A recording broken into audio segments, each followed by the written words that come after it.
Viva Voz, com Vera Magalhães.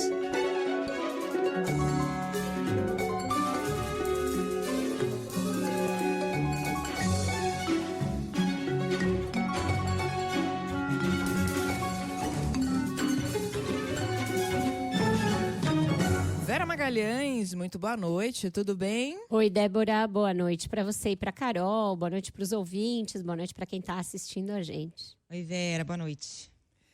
São 6h05 agora, a gente já vai para Brasília. Não, para São Paulo, não é para Brasília, não. Também não é para São Paulo, é para o Rio de Janeiro. Nós estamos em todos os lugares. Fortaleza, Porto Alegre. É para o Rio de Janeiro, porque o presidente Lula esteve por lá e a Juliana Prado traz aqui um resumo das declarações e do que rolou. Oi, Ju.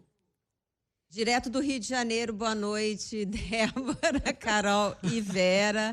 Olha só, o presidente Lula, que esteve por aqui hoje, afirmou que o governo brasileiro deve ter amanhã essa conversa diplomática entre Brasil e Estados Unidos. A reunião entre o ministro das Relações Exteriores, Mauro Vieira, e o secretário de Estado americano, Marco Rubio, será um desdobramento da conversa entre Lula e o presidente dos Estados Unidos, Donald Trump, aquela conversa que aconteceu no início do mês. Ao comentar o tema durante um evento aqui no Rio, nessa quarta-feira, o Lula brincou, dizendo que ele e Trump tiveram muito mais do que uma química. Mas quando eu fui falar com o Trump, eu não conhecia ele, a gente estava de mal, mas eu não conhecia ele. E tinha gerado uma química na ONU, em 29 segundos, ele me ligou, eu falei, presidente, eu queria estabelecer uma conversa sem liturgia. Então vamos nos tratar de você, sem liturgia. E aí comecei a falar o que eu achava que eu deveria ter falado. Então, sabe, não pintou química, pintou uma indústria petroquímica. Tá? Amanhã nós vamos ter a conversa de negociação. Essa fala aí sobre a tal indústria petroquímica aconteceu durante essa cerimônia em comemoração ao Dia do Professor. Aconteceu no Parque Olímpico, aqui na zona sudoeste do Rio de Janeiro.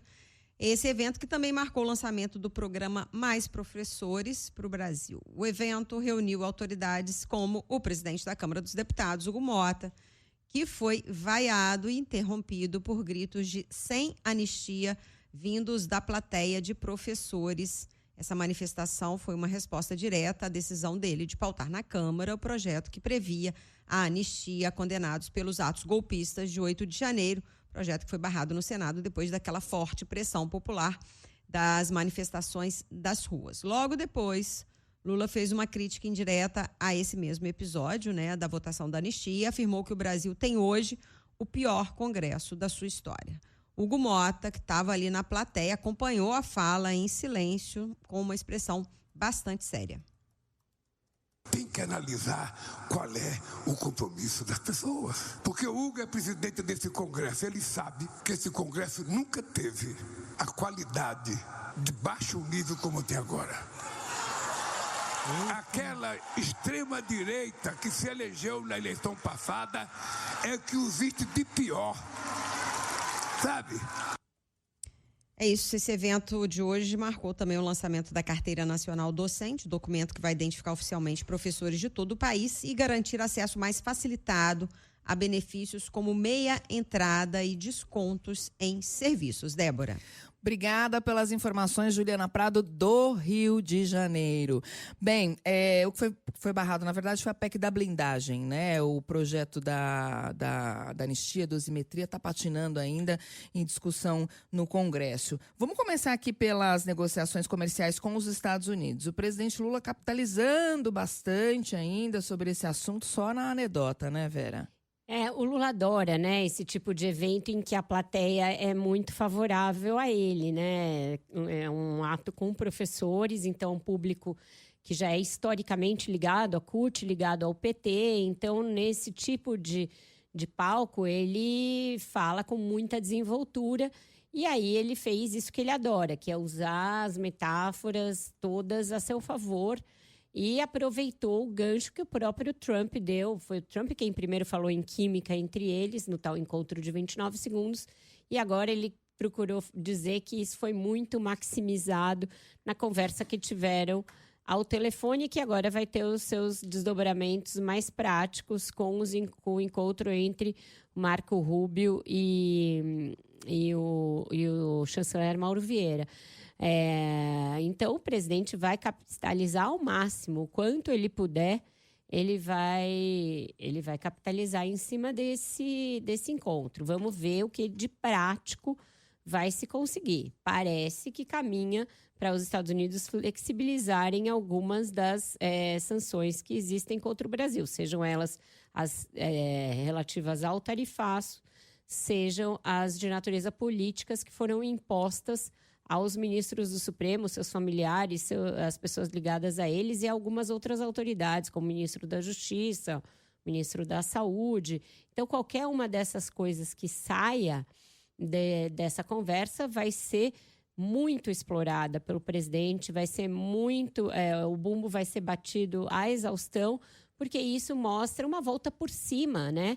Em um tema que não foi provocado pelo governo, é quase aquele plot de novela que você acha que o roteirista deu muita canja, muita colher de chá para o personagem, só para acabar a novela bem, porque o Lula estava lá sem fazer nada, veio o tarifaço, veio a Lei Magnitsky, a direita comemorou aquilo como uma vitória. De cara, o Lula já encarou como uma oportunidade de se dar bem, fez o discurso da soberania e da altivez, manteve firme ali que não ia ceder, que o judiciário brasileiro era independente, que o Brasil não tinha feito nada do ponto de vista comercial que justificasse a imposição de uma sanção tão dura, se manteve firme nessa posição e a volta por cima veio sem que ele precisasse ceder.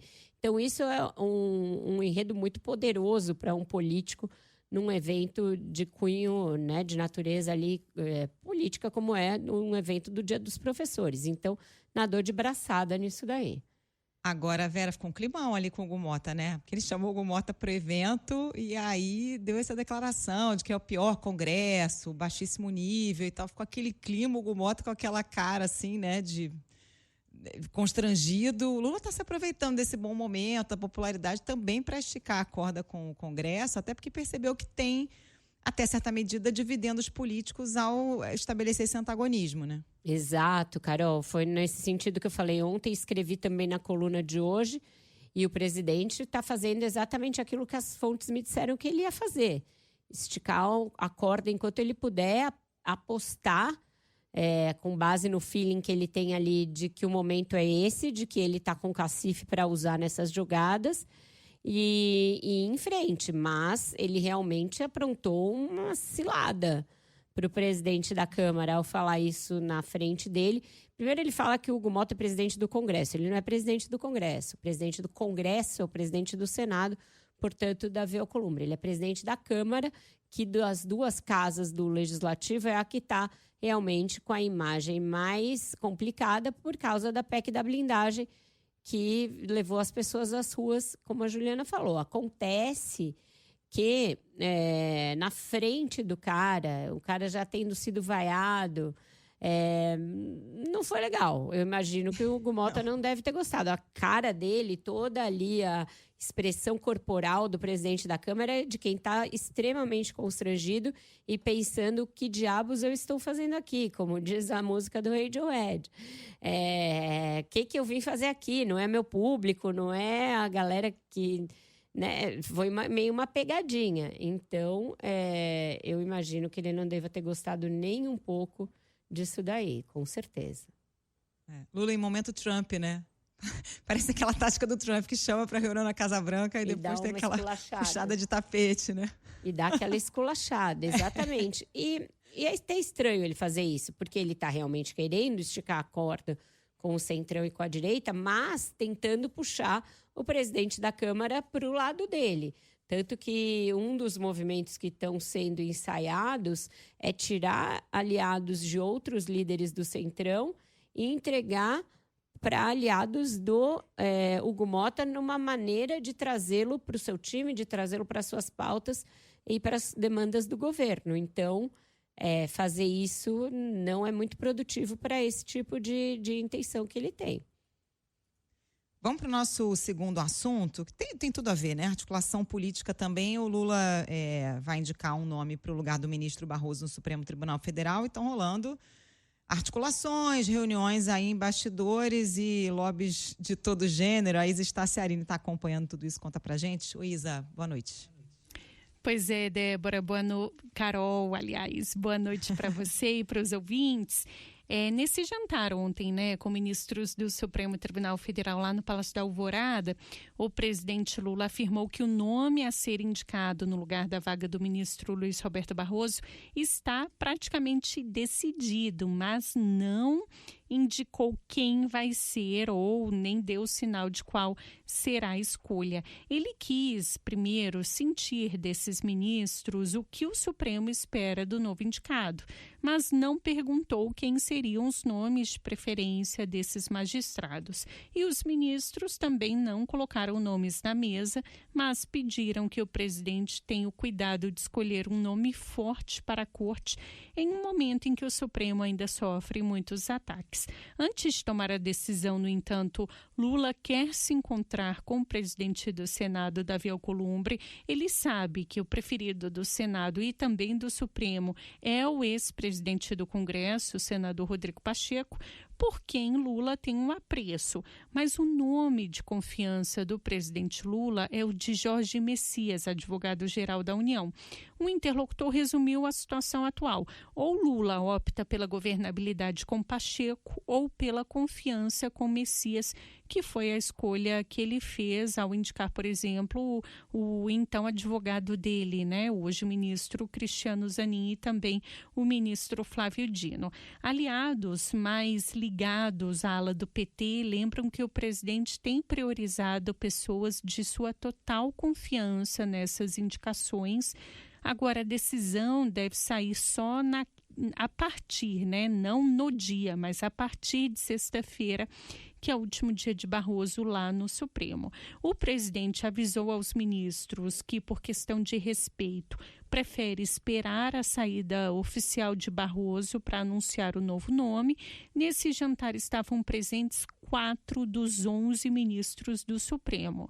O decano Gilmar Mendes, também os indicados por Lula, Cristiano Zanin e Flávio Dino, e Alexandre de Moraes, e também estavam ministros de Lula, como o ministro aposentado do Supremo e hoje o ministro da Justiça, Ricardo Lewandowski, e o ministro da Casa Civil, Rui Costa. Carol. Obrigada, Isa. E aí, Vera, dá para dizer quem é que está com a mão na taça? Vai ser o Messias mesmo? Eu acho que não dá para dizer isso ainda, porque os dois têm torcidas bem articuladas. E se o Messias conta com a simpatia do partido do presidente, do próprio presidente, inegavelmente, etc., o lobby lá para os lados do Senado e do Supremo não é em favor dele, é em favor principalmente do Rodrigo Pacheco. Eu acho que dá para dizer que dos 3, esses 2 estão ombreados ali e o Bruno Dantas bem atrás, a ponto de já estar articulando um plano B de iniciativa privada, de aposentadoria do Supremo e ida para a iniciativa privada. Então, eu acho que agora vai caber ao advogado-geral da União tentar melhorar o seu trânsito dentro do Senado, com o Davi Alcolumbre principalmente, e dentro do Supremo.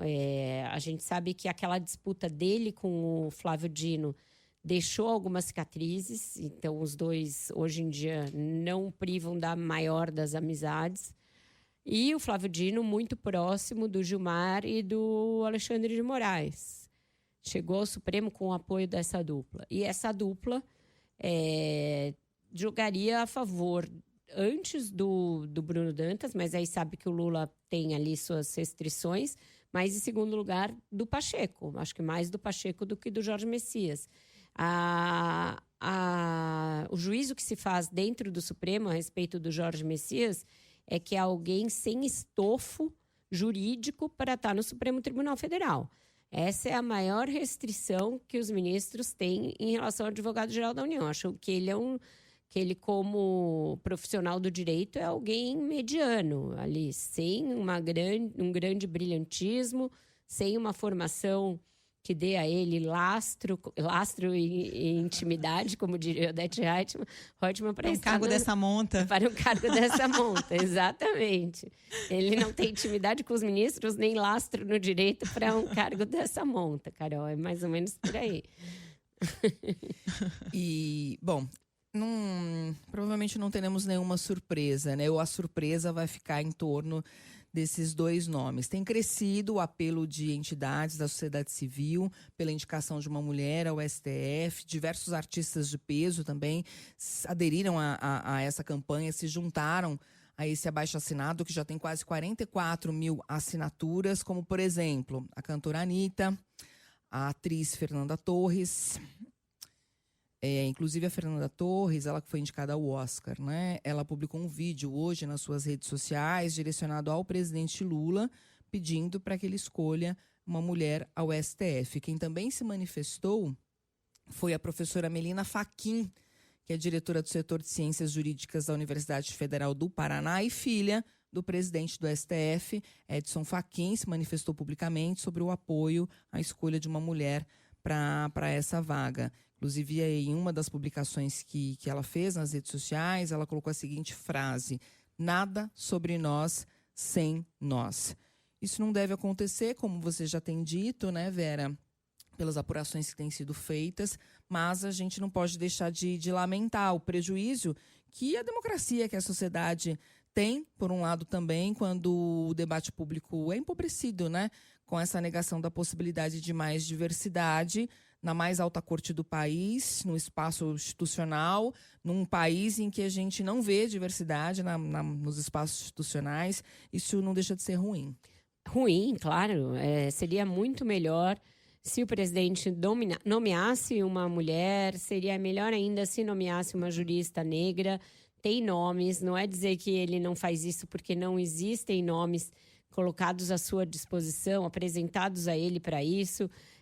A gente tem só uma lista entregue ao presidente por entidades, por defensores de que ele faça isso. Tem 13 nomes de mulheres com plenas credenciais, inclusive com mais estofo e com credenciais melhores em termos de mestrado, doutorado, etc., que alguns dos nomes colocados e finalistas aí da lista. Se ele não o fizer e não deverá fazer, vai ser porque ele acha que realmente o critério que tem de prevalecer é o de proximidade com ele. Ele avalia a possibilidade de alguém da oposição vencer a eleição no ano que vem, é uma possibilidade que existe, e acha que caso isso aconteça, vai haver uma pauta de revanche em relação ao Supremo, que ele precisa ter lá um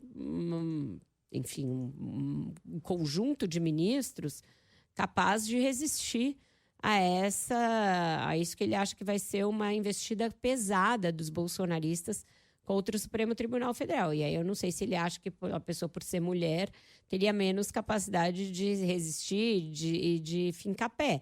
Uma das ministras mais aguerridas que tem dentro do Supremo Tribunal é justamente a única mulher, que é a ministra Carmen Lúcia, que é sempre a das mais duras, enfáticas e incisivas quando se trata de defender a institucionalidade, defender a democracia, defender o papel que o Supremo exerceu na pandemia, que exerceu na defesa das eleições. Quando se fala qualquer coisa contra a lisura de urna eletrônica, ela é a primeira a pular. Então, isso não é desculpa, mas é o que o presidente tem dito para todo mundo com quem ele conversa sobre isso. Ele ainda vai chamar os ministros do Supremo para uma conversa mais tete-a-tete ali sobre isso. Ele não tem pressa nessa nomeação, então, mesmo essa pressão vindo, abaixo-assinados e tal, não acredito que isso vá sensibilizá-lo a ponto de fazê-lo mudar de ideia.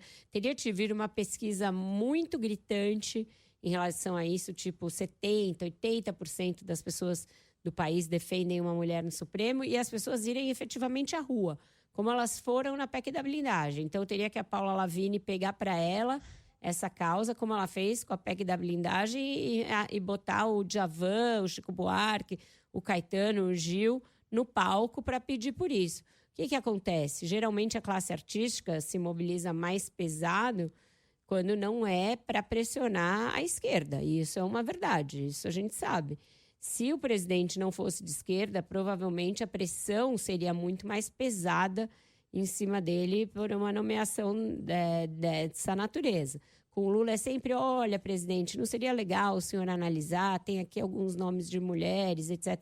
Se fosse qualquer outro presidente que já estivesse na terceira nomeação no mesmo mandato e nunca tivesse cogitado uma mulher, já estaria sendo chamado de misógino, já estaria sendo chamado de machista publicamente, justamente pelas entidades feministas. Com o Lula é sempre mais com luvas de pelica, qualquer tipo de cobrança, é sempre mais na base do, olha, quem sabe o senhor pudesse analisar melhor e tal.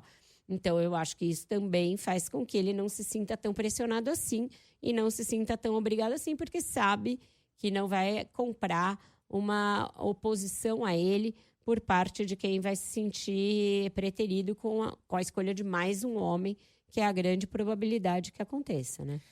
Paula Lavigne, vai que você decide encabeçar essa campanha. Leve, por favor, Maria Bethânia, Fafá de Belém, Zezé levar Mota. mulheres também, exatamente, isso aí. A Laide Costa. Exato, fiquei algumas dicas. É. Vamos fazer um intervalo? Daqui a pouquinho a gente volta com o Repórter CBN e na sequência tem mais Viva Voz.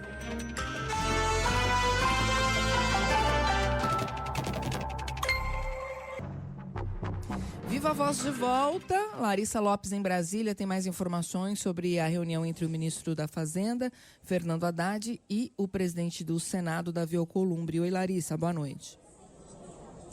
Oi, Débora, boa noite para vocês e para todos. Inclusive, depois dessa reunião entre Haddad e o presidente aqui do Congresso, Davi Alcolumbre, o ministro da Fazenda foi chamado para se reunir com o presidente Lula no Palácio da Alvorada.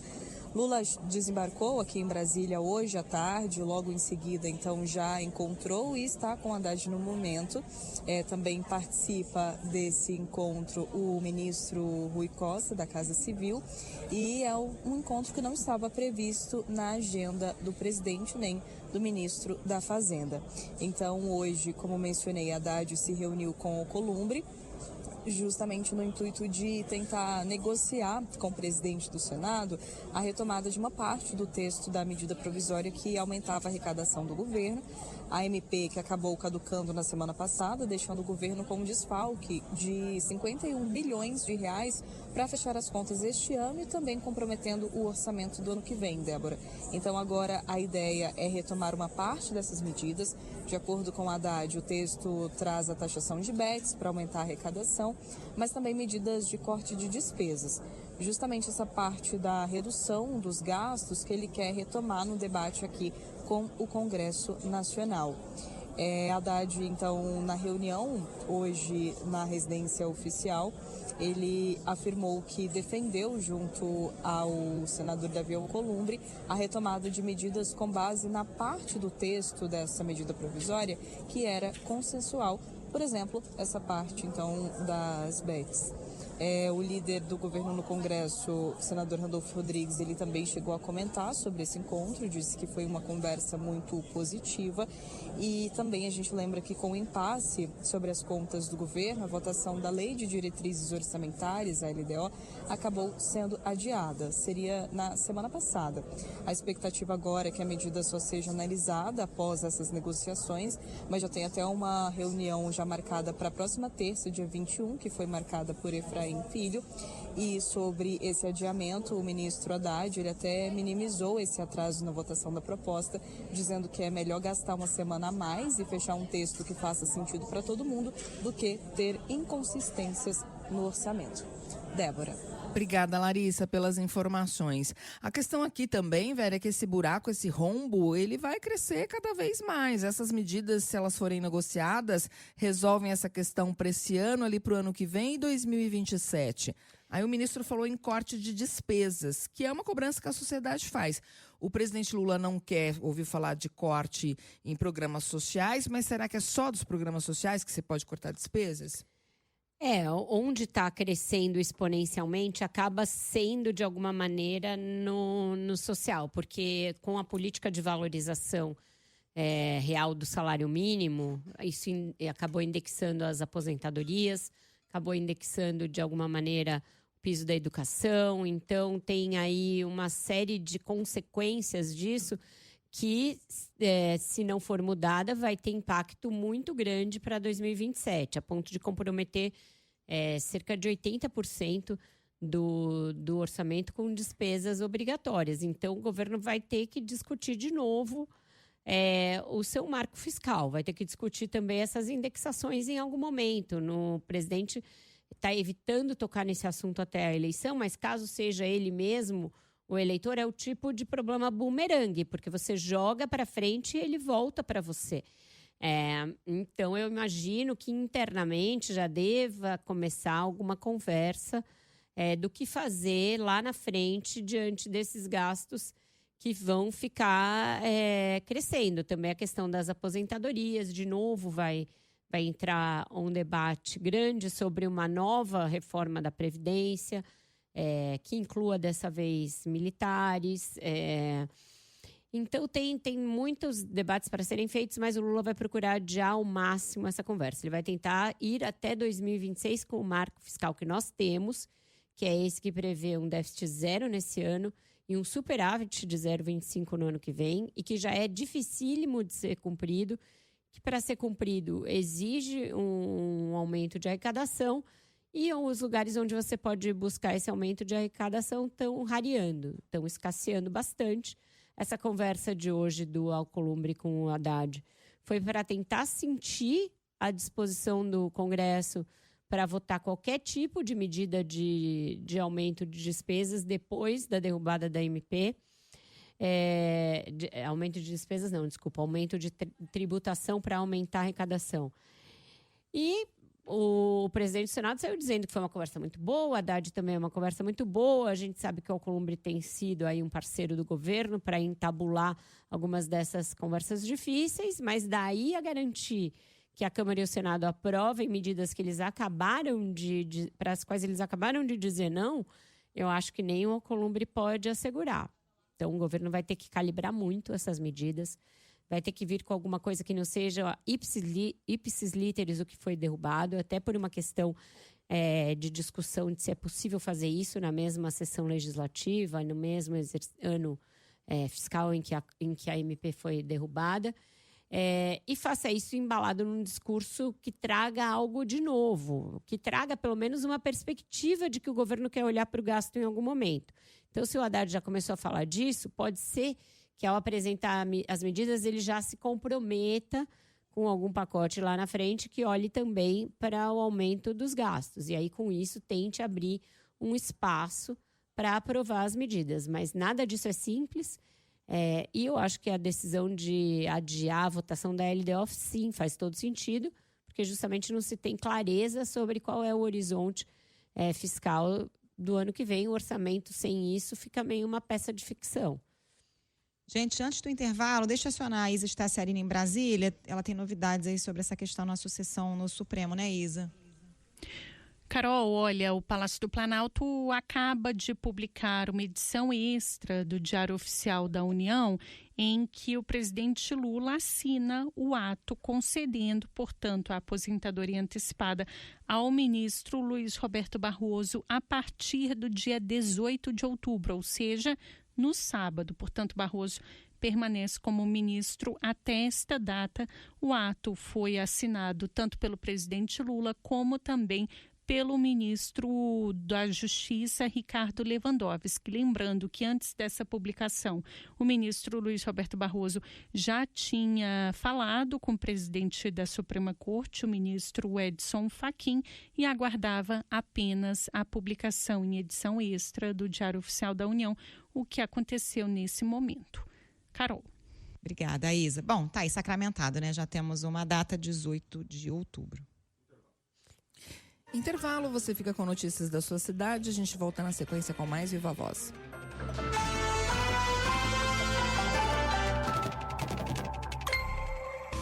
Viva Voz de volta. Hoje não teremos Bruno Caraz, excepcionalmente, porque ele está de folga. Retorna na próxima quarta-feira com seus comentários sobre economia política, economia e política e tudo mais. A gente vai voltar a Brasília. A Isa Staciarini tem mais informações aqui sobre os ataques de 8 de janeiro. O ministro Alexandre de Moraes revogou uma das prisões. Oi, Isa.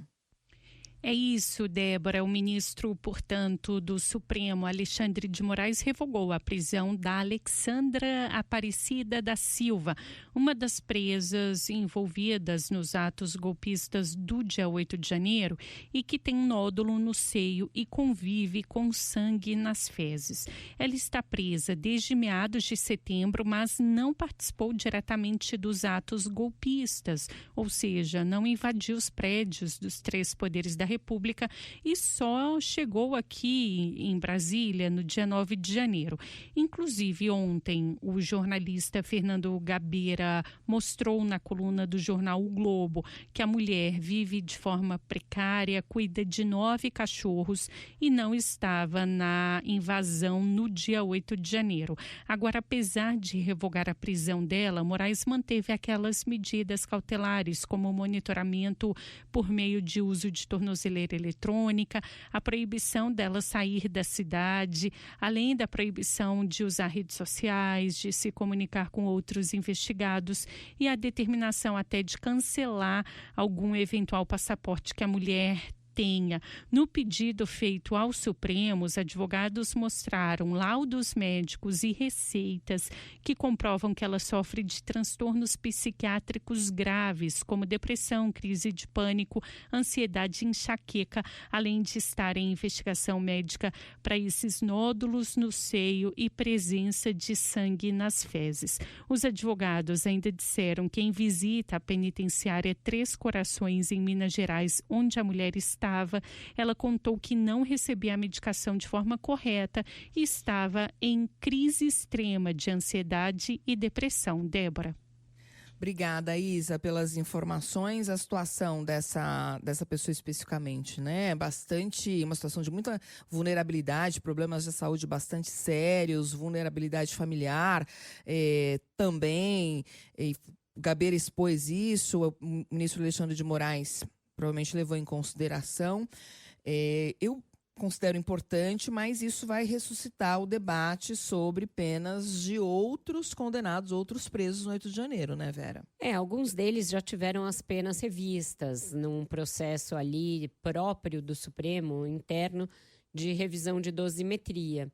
Eu acho que outras virão, Débora e Carol. Muitos desses apenados já cumpriu um bom pedaço daquilo que lhes foi designado pela corte. A gente vai ter a condenação agora da trama golpista.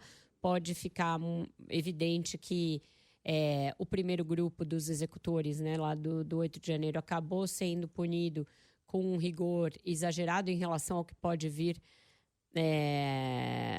para aqueles que foram idealizadores de uma tentativa de golpe de Estado lá atrás. Então, eu acho que eles vão entrar num processo de revisão caso a caso das penas desses condenados do 8 de janeiro, como em casos como o dessa condenada de hoje, que a Isa trouxe para a gente. Então, acho que vai começar uma análise pontual ali desses casos para que o Supremo já tome a iniciativa de rever prisões e de rever o tamanho de penas e, com isso, esvazie o debate da anistia e, principalmente, evite que esses casos das pessoas anônimas ali, do 8 de janeiro, sirva para embalar um pedido de anistia para os peixes grandes, para o Bolsonaro, para os militares, para os demais ex-ministros também civis do governo dele, que de alguma forma participaram da trama golpista, segundo o juízo da primeira turma do Supremo. Então, eles vão começar a fazer isso por iniciativa própria para evitar que haja esse novo fôlego, essa nova retomada da discussão sobre anistia ampla, geral e restrita. Vamos para mais um assunto, gente. A crise financeira nos Correios, que estão aí em busca de um socorro de 20 bilhões de reais, o governo tentando estruturar um pacote aí para socorrer os Correios. Ana Carolina Tomé tem esses números para nós. Oi, Ana, boa noite. Oi, Carol, boa noite. O presidente dos Correios, Emanuel Schmidt Rondon, nomeado para o cargo há menos de um mês, anunciou hoje uma série de medidas para recuperar o caixa da empresa, entre elas um novo plano de demissão voluntária dos funcionários e a renegociação de contratos. O plano prevê o corte de despesas operacionais e administrativas, a busca pela diversificação de receitas e a recuperação da liquidez da empresa. O prejuízo no primeiro semestre do ano foi de cerca de 4 bilhões de reais. Não houve ainda um detalhamento de quantas vagas poderão ser cortadas pelo plano de demissão voluntária, Carol. A ideia é fazer primeiro um diagnóstico da força de trabalho com um mapa de locais e cargos ociosos para não impactar as operações. Outro ponto será a renegociação de contratos com fornecedores, principalmente os de grandes valores, para economizar recursos da empresa. Os Correios também confirmaram que negociam um empréstimo de 20 bilhões de reais, como você disse, com bancos numa negociação que terá a garantia do Caixa da União. Emanuel falou ainda em diversificar as receitas e vender imóveis ociosos como parte do plano para recuperar a estatal. A ideia, segundo ele, é que a empresa volte a dar lucro em 2027. Ainda segundo o presidente, um outro PDV anunciado recentemente pelos Correios gerou uma economia de 700 milhões de reais com um desligamento de cerca de 3 mil funcionários, mas não foi o suficiente para reequilibrar as contas. O anúncio dos cortes do plano de recuperação e de um novo PDV gerou críticas no Congresso. Em nota, o líder da oposição na Câmara, o deputado federal Zucco, afirmou que o governo quebrou novamente os Correios e agora tenta salvar o rombo com mais endividamento e manobras financeiras. Volto com você. Obrigada, Ana. Situação bem complexa essa dos Correios, né, Vera? Estava lendo até aqui uma reportagem do Estado de São Paulo bem ampla, ouvindo bastante gente, apontando aqui algumas razões. Rombo no fundo de pensão de funcionários, a questão do fim do monopólio dos Correios para remessas internacionais, tem a questão do aparelhamento político, tem gente que cita a taxa das buzinhas, que também reduziu aí o número de remessas, enfim, tem vários fatores, mas fato é que não é simples, né? Um socorro de 20 bi. Socorro de 20 bi, a estatal já acumula déficits seguidos em 2023, primeiro ano do governo Lula, um prejuízo de 597 milhões de reais e no ano passado um prejuízo de 2,6 bilhões. Então, é um prejuízo que escalou 4 vezes em um ano. E o governo não vai ter como escapar dessa e botar na conta do Bolsonaro, porque essa questão do prejuízo das estatais é uma marca do governo petista, dos governos todos do PT, e de prejuízo e das estatais sendo associadas a escândalos de corrupção nos governos petistas. E os Correios foram uma delas. Surgiu ali, no caso dos Correios, aquela denúncia feita pelo Roberto Jefferson de que se praticava mensalão no governo Lula em 2005. Era um aliado dele nos Correios, foi pego num escândalo de corrupção. E aí ele achou que queriam fritá-lo e fritar os seus, e aí pôs a boca no trombone de um esquema de corrupção maior, que seria a compra de bancadas e de apoio no Congresso via mensalão. Então, os Correios têm esse estigma, essa marca da corrupção associada aos governos do PT.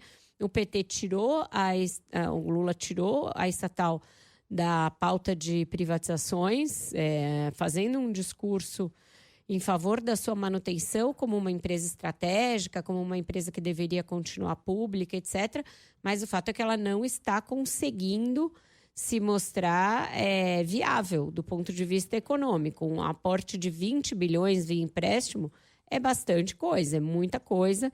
E isso ainda aliado a outras medidas, como as que a Ana Carolina listou, que são medidas necessárias para que a empresa consiga retomar alguma sanidade financeira ali que ela não está tendo nesse momento. Então, é complicado, isso dá um discurso enorme para a oposição. Não existe consenso na sociedade a favor dessa verdadeira defesa incondicional que o governo faz das estatais e dos Correios como estatal. Não existe um amor, as pessoas não vão às ruas abraçar os Correios e pedir pela sua permanência como uma empresa estatal. Isso é uma coisa ideológica, uma defesa ideológica que o governo faz e que o PT faz e que não está se mostrando economicamente defensável à luz desses prejuízos que a empresa vem acumulando. E essa questão dos rombos nos planos de previdência, tanto dos Correios como de outras estatais, também é um fantasma antigo que assombra os governos petistas sem que se consiga dar um norte para isso, sem que se consiga fazer com que essas previdências se mostrem viáveis, rentáveis e saneadas economicamente. Dá tempo de um último assunto aqui? Dá. O Clauson Dutra, em São Paulo, tem mais informações sobre uma decisão do governo americano em relação à Venezuela. Oi, Clauson. Então, Débora, o presidente dos Estados Unidos, Donald Trump, admitiu que autorizou a CIA, a agência de inteligência americana, a fazer operações secretas na Venezuela. Ele também afirmou que estuda realizar ataques terrestres contra cartéis de drogas venezuelanos. A informação já tinha sido divulgada mais cedo pelo jornal The New York Times. Ao justificar a medida, Trump afirmou que as medidas seriam necessárias porque o governo venezuelano esvaziou as prisões, mandando criminosos para os Estados Unidos. Trump também acusou a Venezuela de enviar drogas para o território americano. Ele afirmou que o país está sentindo a pressão de Washington ao se referir aos ataques recentes dos Estados Unidos contra barcos que, segundo os americanos, eram ocupados por traficantes. Segundo essa reportagem do The New York Times, a autorização de Trump permite que a CIA faça ações letais e haja de forma independente contra o presidente venezuelano Nicolás Maduro ou contra o governo. Foi questionado pelos jornalistas se agentes de inteligência teriam autoridade para eliminar o presidente venezuelano. Trump preferiu não responder. A gente lembra que em agosto o governo dos Estados Unidos ofereceu uma recompensa de $50 milhões por informações que levem à prisão de Nicolás Maduro. No mesmo mês, a Casa Branca enviou navios e aeronaves militares para o Caribe, em uma área próxima à costa venezuelana, alegando se tratar de uma operação contra o tráfico internacional de drogas. O governo da Venezuela pediu para que a comunidade internacional investigue os ataques, afirmando que as vítimas eram apenas pescadores. Débora. Obrigada, Clauson, pelas informações. Apertando o cerco, né, Vera? É muito perturbador e muito preocupante que o governo americano autorize a sua agência de espionagem, de inteligência, a CIA, a fazer uma operação num outro país. Sim, a Venezuela é uma ditadura, sim, o mundo precisa discutir saídas para isso. Existe uma crise também de direitos humanos, de direitos civis, direitos políticos instalada na Venezuela, mas isso não dá direito ao governo dos Estados Unidos de unilateralmente esboçar uma intervenção militar ou de qualquer natureza num outro país, porque faz isso na Venezuela hoje sob qualquer justificativa, amanhã é em qualquer outro país do continente. Então isso é muito preocupante. Vamos ver se isso vai fazer parte de alguma maneira das conversas entre Brasil e Estados Unidos. Eu acredito que não. O foco do Brasil é resolver os problemas do Brasil e acho que não vai colocar os temas de diplomacia do continente nessas primeiras conversas. Tá falado, Vera. Obrigada. Até amanhã. Ah, tem música? Tem música, desculpe. Hoje é dia do professor, né? Esse dia tão importante de um dos profissionais mais vitais para a vida de cada um de nós e tão pouco valorizado ao longo de todo o ano. Então, escolhi uma música da Alessi Brandão para homenagear os professores de hoje. Parabéns você, professor, professora que está nos ouvindo. Aos nossos próprios professores, obrigada por tudo. Vou agradecer a um meu em particular. Reinaldo Azevedo foi meu professor de literatura e redação na escola. Ele está no ar na nossa concorrente, no nosso mesmo horário, mas ontem me deu parabéns no ar, então hoje dou parabéns a ele pelo Dia do Professor. Professores, protetores das crianças do meu país, eu gostaria de um discurso bem mais feliz, porque tudo é educação, é matéria de todo tempo. Só estamos aqui hoje por causa de um professor e por causa de uma professora. Exatamente, muitos deles, mesmo aqueles que a gente não gostava. Obrigada a todos. Valeu, gente. Até amanhã. Tchau, gente. Beijo, até amanhã.